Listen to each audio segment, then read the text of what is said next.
underneath this we want to have that contact form. So let's go and install that plugin.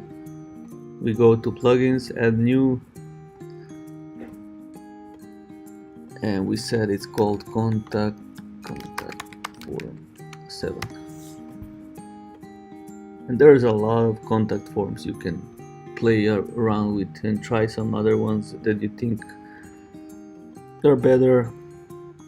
I like. Try to disable as many plugins as possible. Yes, that's a good idea. Because like you see, like Mainon's left like column, it's pretty light.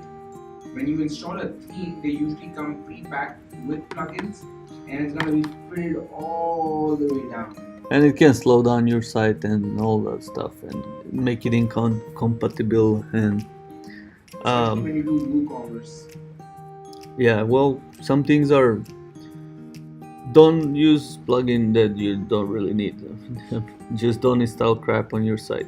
Just use the list. It's just what is necessary for you what you're trying to do.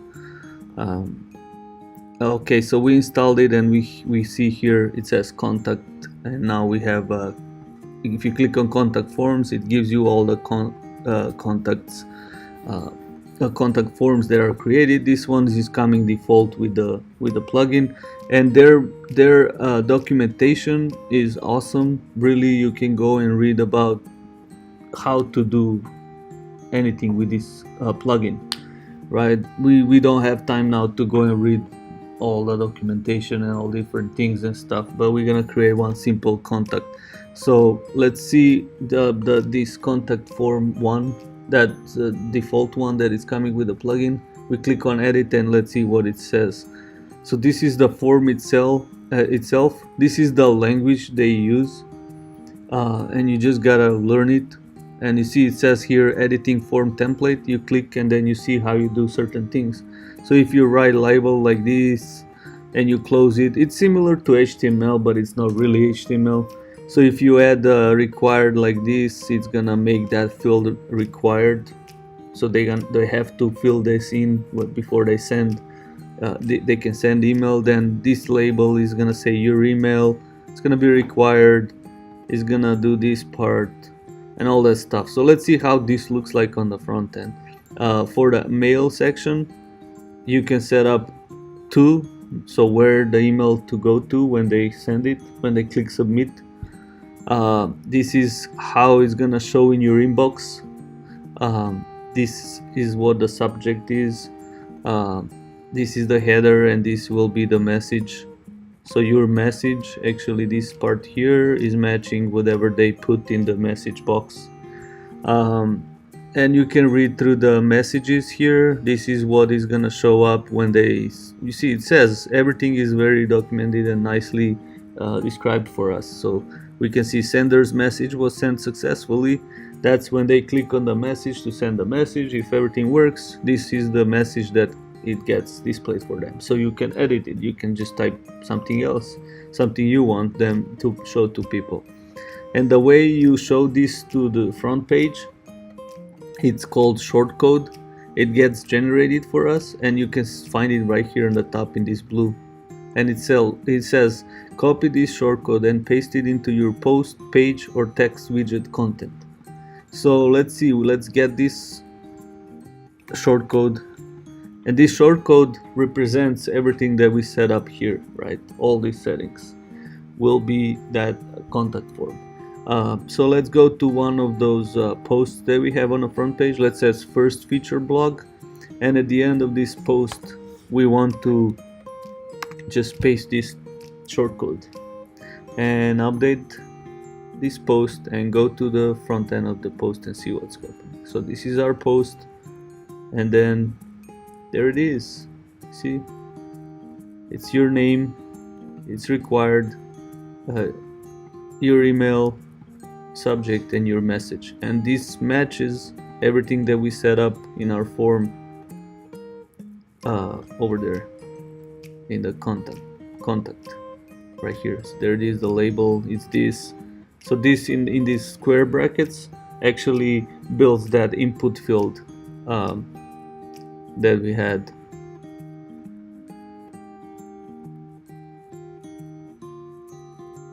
right here. It creates these input fields, right? So how are we gonna display this shortcode now in our let's find it, go back to contacts, and we want to see this shortcode right here. So we saw how we can use this shortcode in the posts there, but we want to display it on our front end, in our front end page, and we don't have any backend for it, right? We're just writing in a template file right now. Backend we would create with that custom fields, that with that plugin that I was telling you about earlier, so you can link those things together. But right now we're basically just building HTML in all in that template. So we're gonna go into template, and here if we do like this, let's test out and see. So let's save, and we just paste it the same way we did earlier. We refresh, and look, it just displays the text, right? Because it doesn't know what is that. Shortcode is PHP thing, so it's gotta be in PHP. So the way you do it in a backend, you just paste the shortcode like this in a dashboard backend, in a post or page, and WordPress knows that how to compile that on the front end. But here in the template, WordPress doesn't know. It treats it as a regular text.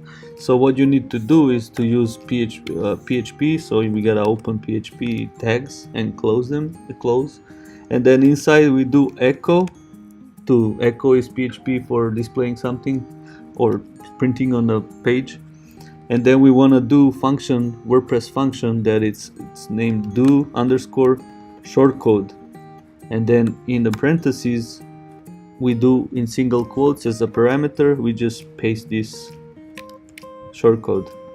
So now we're telling WordPress, okay, treat this, whatever I put inside this, as a shortcode. So it's gonna do the same thing that it's doing in the back end of WordPress. So now when we save and refresh, we should get our contact form, right? So of course right now it's not styled. So what we need to do is to add some of the bootstrap classes, and we'll make it better. So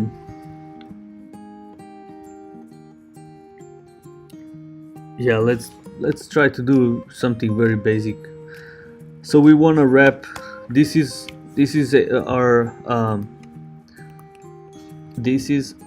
our form. Let me go back to the front page. So where is it? Right here.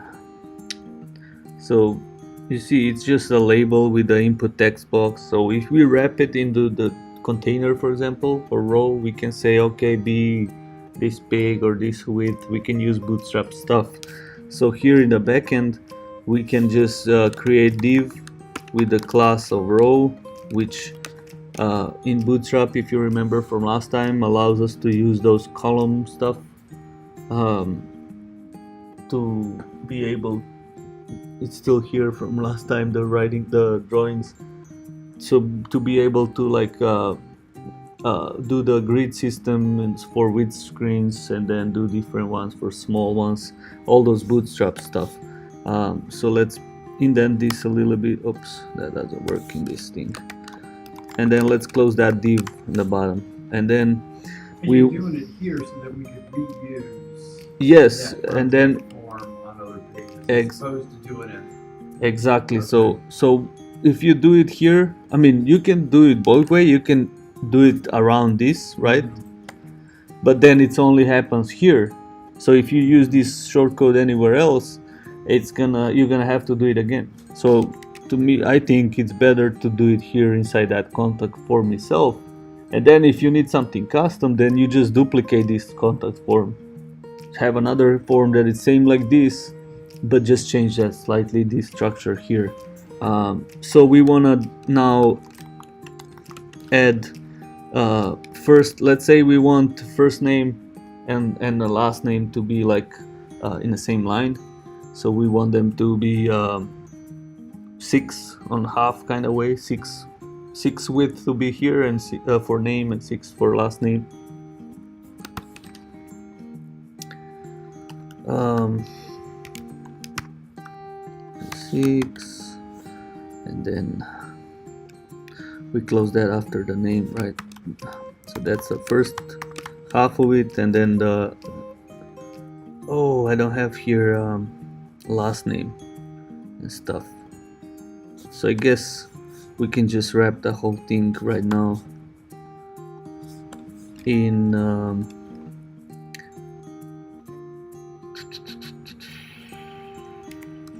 we can say okay, do 12, so be the full width, and see what's happening. So now, oh, look at me, we save that. So we wrapped the whole thing in row, and then we wrapped just a label with your name in a 12 column. So let's refresh and see if we change anything. Ooh, so we messed everything up now, right? So we start, but we see that we are changing the structure of the form. So we would now need to go back in and now say, okay, this is div. So this is all Bootstrap now. Again, you can go in the Bootstrap page and see how to create forms in Bootstrap, and this is what we're doing right here. This is class form. What was it again? Let me see. Form group. Okay. All right, and then our email, we want to be the same thing, 12, actually with the group as well. And then we want to close it right under, and then for the subject as well, let's just make it simple, all to be. You need 2 closing div tags. Where? Right there where the cursor is. Right here? Yeah, don't you need 2 because you have 2 openings? Probably, yeah. That's where I messed up earlier. That's why thank you. That's why everything got funky like this, because I didn't close one div, right? But this is very simple to try and see what's going on. It doesn't hurt anything. You're just changing the structure of you're just changing the HTML. So that's the simple stuff. When it comes to some complex events and stuff like that in WordPress, then the testing becomes a lot harder. Okay, so now everything went away, so we can inspect and see why that. So the row, we probably closed the row too early. Yes, so you see we closed the row here. So you might not be right, Jim. You might have been wrong. So I think we have extra divs there, but only the last one might be extra. Let's refresh. Nope. Okay. So we're opening the div here. Let's indent this a little bit. Closing the first one, closing the second one, open this, close, open, close, and then close. Should be another one. But anyway, let's see if this works. If not, we're gonna just keep going, I guess. Or let me go back to I was trying to do, I had it like really set up nice. Let's remove everything. If yes. you do that almost gives the form. Yes. And then just paste the shortcode into a post like you would normally. Yes. With those displayed as like a div yes. carrots. No, it will do HTML. It will be HTML regular. So what I wanted to do, I'm not sure. It's real confusing going from this interface to like frontpage.php and editing there. Yes, I mean for here you can do these divs here if you want, right? In front and then wrap it. But then if you want to use that content form somewhere else, then you have to. Then you have to recreate again the same thing. So I say I would spend a little more time setting it up here, right? And then when I reuse it, it's gonna look the same every time wherever I put it in my site, right? So And that makes sense to be able to do it there. so if we wrap everything in container, but you get the idea, right, behind this. um, we're doing the same thing, so now it's wrapped in container, right, which is okay, but it's not full width, right? You It's see, not styling. so you see the the container is full width because we wrapped it in container, but then the form itself is not. So we need to tell every one of these to be full width, which will take you to create additional divs, to wrap additional divs around every single label, what I was trying to do. And you just go from there. One thing you want to remove when you're doing with button, if you use, for example, we use Bootstrap, right? We use Bootstrap, and we use Bootstrap has stuff for buttons. For, you see, this button is actually not as button as we would like from Bootstrap. So one thing you want to remove from all that is our underscores theme gets some presets, basic stuff for input fields and buttons and stuff. And since we're using Bootstrap, we don't want that to override Bootstrap stuff. So we can go in our underscore styles, which is all in that SAS folder, and we can find where are the forms right here, forms, and you can go to buttons and safely delete everything there. We don't want to use any of that from our underscores theme. We're just gonna use whatever coming with Bootstrap. Then fields, same for all the inputs. I don't want any, because I know that Bootstrap is already has all this stuff, all these styles, so those are not necessary. It can just mess me up, right? So we can leave this one because this one is importing these two which are empty, so doesn't matter. So now when we refresh, we might not see any difference, yeah, but there is nothing now to interfere with Bootstrap stuff. See, the button is a little bit changed, but now it's clean. We're not gonna have styles on two places. So now if we go and add a button style for this, which is a little bit more difficult, the syntax of this contact form is not really, to me it's not too easy. You gotta go here and see how to add class to the button, because you see how button is displayed here. It just says submit send.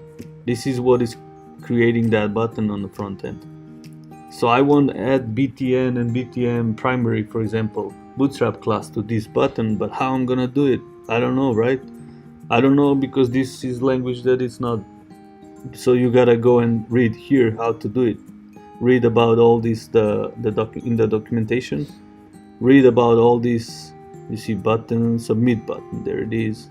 So it says, okay, to add class, you see, to add class you just do class column and then name of the, okay, so this is the example. You see class and then button. So let's try that. So we go here inside submit send, that's the what is going to be inside the button, and then this should give us the class. So we know that we want to have class BTN, and then we can add another class same way, but you gotta display it separately. So we want to do BTN, we said primary, and we know these classes are Bootstrap. So if everything's set up correctly, when we save, now our button should look blue with the round borders, right? So let's refresh, and boom, there it is, right? So everything is hooked up together. You can use Bootstrap classes here, just the syntax is a little bit different. But this form is all hooked up for you with all this email verification. If they type something else and try to send, right, it says the email address entered is invalid. So it does this verification already out of box for you. You don't have to deal with that. If you would do that from scratch and do PHP and create validation, that's kind of, it's a little bit of work to do that, to make that all work. This is already built for us, so that's why I like these forms, and we just need to do that HTML structure a little bit, and it's good to go. So that is when it comes to the form, and we have 30 more minutes. You guys need break, or we get to kind of go forward? Okay, all right. So we can do, it's up to you. We can I can give you that to choose. We can do, I can show you how to quickly fix this styling on that single post pages, or we can style this contact form. What do you want to make? What do you want me to do? If we do one, the other one you're gonna do at home. What's the question? So we want to make this form to be like full width and to look a little bit nicer with Bootstrap classes, or to organize structure of this single.php, which brings us this single.php template file gets called for every single post. Yeah, do this one. All right, anyone else has objections? All right, so this is same way we did anything else, any other template. We're gonna go and look into the structure and just add some Bootstrap classes here and there to make it better. So all of like out of like right away, straight up, I see that my content is way up, right? So I know that I need to add a little bit of spacing from margin on the top, or padding, to give it a little bit of breathing space so it looks a little better. That's one thing. And then the other thing we know we want to do, we want to utilize Bootstrap. So we want to wrap the whole that content and add that one Bootstrap class, either container fluid, which will make it full screen, or container, which will make it a little bit width. So far we've been using content, so let's a container that's smaller width, and let's see how it looks like. So we see here from our plugin that helps us what template file that is. So we see that single posts are pulling up single.php file, and we went through over this when we were in the first class, when we were looking the template hierarchy. But as a reminder, we can see stuff here, and we can see we can go and open this single.php now and see what it's doing. So we find single.php, and we see on the top it says, okay, get me the header, and we already know what header is. The header is all the scripts, they're loading CSS and stuff like that, and the title of the site, and we're good with that. We want to keep all that stuff. So it goes down, it creates this div primary and div content area, and if we inspect again our structure, we can see there it is. It starts from here, div content area. You see this tag, so this is where it's starting right here, right? So we would we can test it straight in the browser. So let's just add container class here, and we can see what happens. Boom, right? Just that will make the whole content to be in the middle, but this part is not, because what is this here? You remember what is that? When you look in the what is that part? It's a sidebar. That thing right here, it's sidebar. So in our sidebar we have set up search and a calendar, I think, only. So if we go to appearance, go to widgets, this is our sidebar, and you see the two things we have. It's search, that's a search, that little form, and then calendar is that calendar with the date. People that write a lot, they like calendar because people can use calendar to click and see what they wrote that day or whatever. But it's your site is not really, I mean, depends on the function of the site. It does make sense to have calendar. In our example, we do have it. So whenever we in our template, whenever get sidebar is called, this is what is going to be displayed. So for my post, where it go? For my post, I really don't want my sidebar to go on the bottom though. I want my sidebar to be only on this template, only when I'm adding, when I'm looking at the single post. I want my post to be like, remember Bootstrap is 12 grid system, so the blocks needs to be in 12 grid. So I want, for example, my content on my post to be 10 or 8, and then my sidebar to take 4 of the width. So it's gonna be kind of 8 towards 4 proportion. So we need to wrap both sidebar and content in the same div, then add row. Remember, it's gotta have row first, and then we say column 8, and we put all this content stuff, and then we do column 4 and we do sidebar stuff. And that's exactly what we're gonna do now. Before we do that, we wanna somehow make this content to go down a little bit so we don't overlap with our navigation. So one way of doing that is just to add specific class here that we can say padding something, and it will pull it down. So let's do that first. So where we added, we said we're gonna add container here, and then we're gonna add our custom class. Let's call it single post page. Let's say like that. Okay, let me copy this. So just to verify, let's save, refresh. Now the change stick here. If we refresh and look, there is our class that we just added.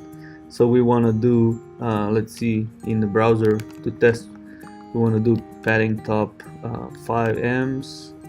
Let's say this is enough space we want to give it, right? So we know we want to add to our single post page class, we want to add padding 5 em, and we'll do that in our styles, custom styles that we created. And just go down and do single post page class, and we want to do padding top 5 ems. Save. Our gulp is running in the background, right, the whole time. That's the beauty of it. We don't talk to this guy anymore. He does everything for us. So we just go and refresh, and boom, we have our padding done up there. So now we said we want to wrap these two guys, the content part and the single and the sidebar. We want them under same div, so we can say, okay, content be 8 and sidebar be 4. But we don't want to be that all the time. We want to be to like small devices, and when it gets to small devices, we want sidebar to go beneath. So we can do that. If you remember from last time, we do call and then -sm, which means for smaller and larger. As soon as you get small breakpoint to the device width, it's gonna be 12 and 12. Everyone will take full width. So let's try to do that now. Front page. Okay, let's say what we did there. No, not front page. We were editing single.php. There you go.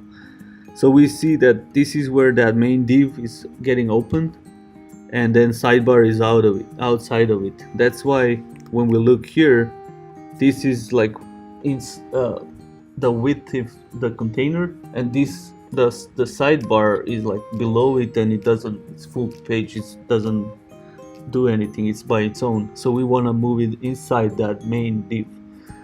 So let's just cut this sidebar and call it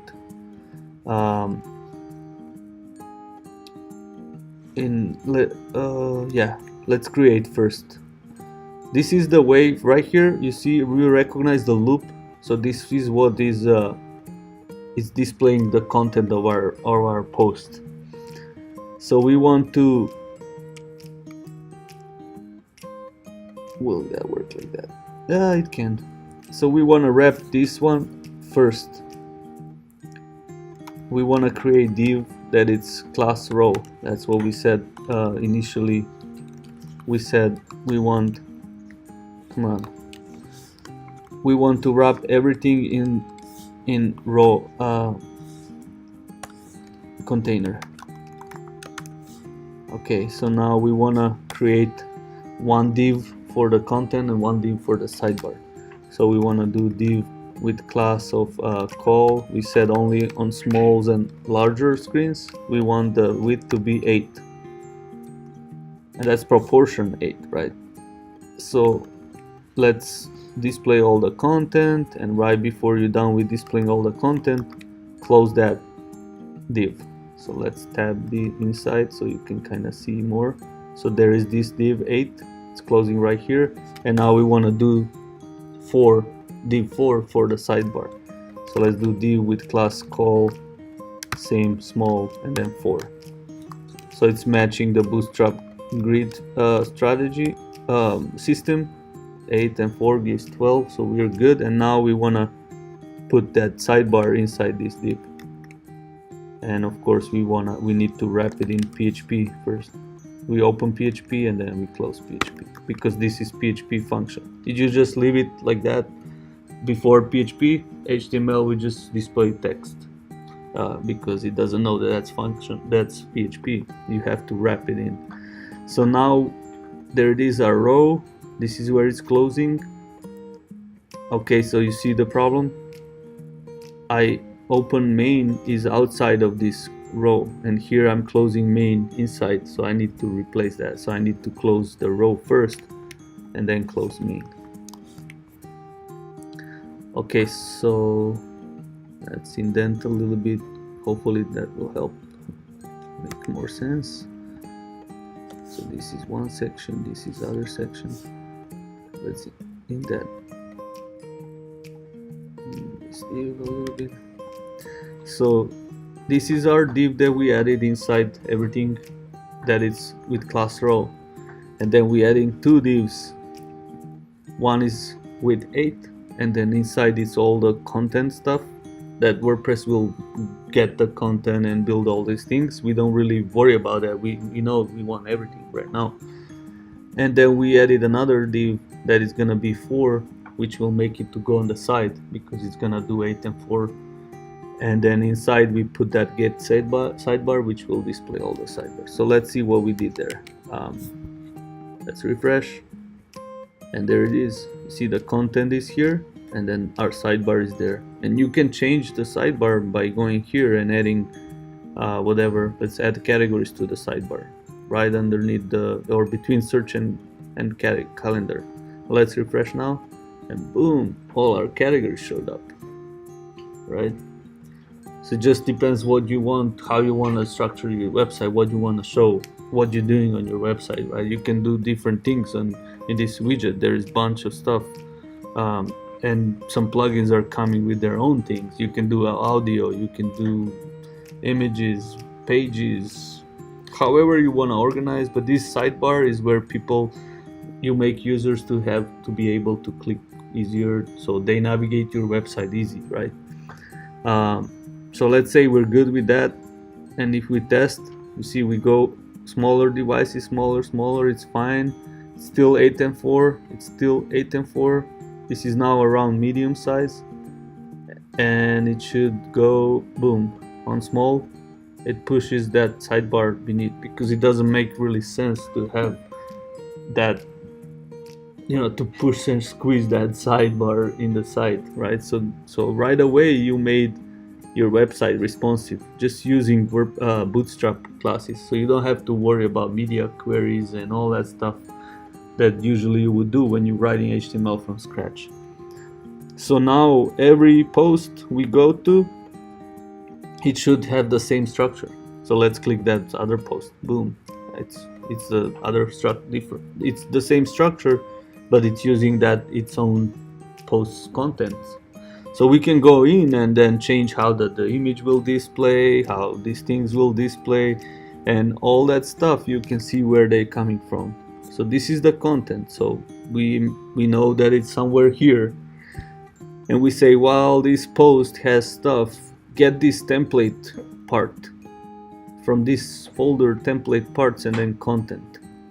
Okay, so there's gotta be somewhere something there. So we go, oh, there is template parts, there is content.php. Okay, we click here, and then we see, oh, okay, it's opening article class tag, and then it opens headers, and then we see something familiar for us, and then we say, oh, look, there it is, the content function, right? We know what that's doing. It says get the title. Okay, we're starting to recognize stuff, right? And then you dig through these things, and you will see, if you look for this div class entry content, and you go to the site, and then you inspect and you search for that div entry content, right there it is. So you know that's from here down. You see how it's highlighted? From here down, WordPress is displaying the content of the post. So you can go back to that template and say, okay, so whatever happens below this is how WordPress is handling displaying stuff. And you can go and take a look and try to explore and see what it's doing. So you see, get the title. I probably can wrap something around this now and make it H1 or H2 or whatever I want to do, or add this additional class to it so I can like style it the way I want it to style it. So you would just close that PHP here, and you would do regular HTML. You would do I don't know, H3, and then close H3, and then you move this title inside. You just need to open and close PHP because that's PHP function, and then you have to open PHP here so the WordPress can keep going with its stuff. And then let's save that and see what it happens there. Okay, so we got syntax error, you see, on content PHP on line 46. So I forgot something somewhere. I can't do that here because it's an array, right? So this example was wrong example. But yeah, that's not a good example, because I have to leave it there because it's inside this array right here. But you can remove all this and create your custom loop as we did before, right? And add title your own way. You don't have to do it this way, right? You can delete all these things and create your own loop, and then WordPress will know what post should bring in and do that stuff. So you can from here customize and do whatever you want to do. So let's make sure that we fix the things before, because I'm gonna submit this to the Git repository, so I don't want to commit bad code. So yeah, this is pretty much how you would style every template. You would find the files that are being called, and then you adding those classes and make it more organized, right? And then every time you want to style something yourself, you always add another class or ID that you can style, you can aim to in your CSS. That way we added this additional class right here. So container is bootstrap class. It made it to be like in the middle of the page, and we added this single post page because I knew I want to style it a little bit. I want to do the padding, right? But you might want to add background color or whatever. You want to style those specific fonts or font size or whatnot, right? So whenever you want to do something custom, you better add your own class, because if we could have added this content area, but we don't know where that's a default class that's coming from WordPress. Who knows where it's called again, right? So if we change it here, we gotta go through the site and make sure we didn't mess up something else. So that's why it's better to use your own class and then you know your classes, and then you can reuse them later on if you want the same effect, right? Better than overriding something that it's coming from WordPress, because you don't know where it's going to be called. Maybe you download some plugin, install plugin, and that plugin calls that WordPress class, and then you say, why this plugin is so crappy? It's because you overrode that class and you forgot, and then you better use your own classes. I wanted to show you the Google Fonts part in our own plugin, but I think we got a lot in this class, so we're gonna wrap up that in our last class, and for the assignment, uh, try to customize this form a little bit better, either with Bootstrap classes, or if you want, thank you, Bill, or if you want, just use add. Do you remember how I added class to that field? Documentation, their documentation is awesome. You can find it when you go to the backend and you go to contact forms, and then you want to edit your form. Right here it says you can edit the form templates here. For details, click, see here, and it opens this page.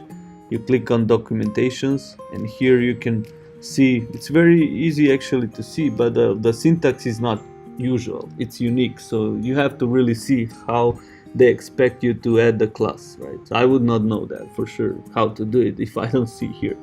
So this is how you add a class. So what I did back there, I just added the class btn, and then if you want to add another class, you just do the same thing. So I know Bootstrap is looking for btn, and also btn hyphen and then something that makes it to be blue or red or something. So this is all I did here, and it made this button to look like this, right? So you can do either that, or you can add classes to the labels, your own classes, and then use them in your CSS to style it, or just try to add classes, Bootstrap classes, that will make them full screen. And Bootstrap, always here, you can come here, click on documentation, and then on those components, you have here input group or forms right here, and you click there, and it shows you how it looks like, and then what the classes are that they're used to get that form to look like this. So if you want to look your form to look like this, you just look for these classes and what you need to do, right?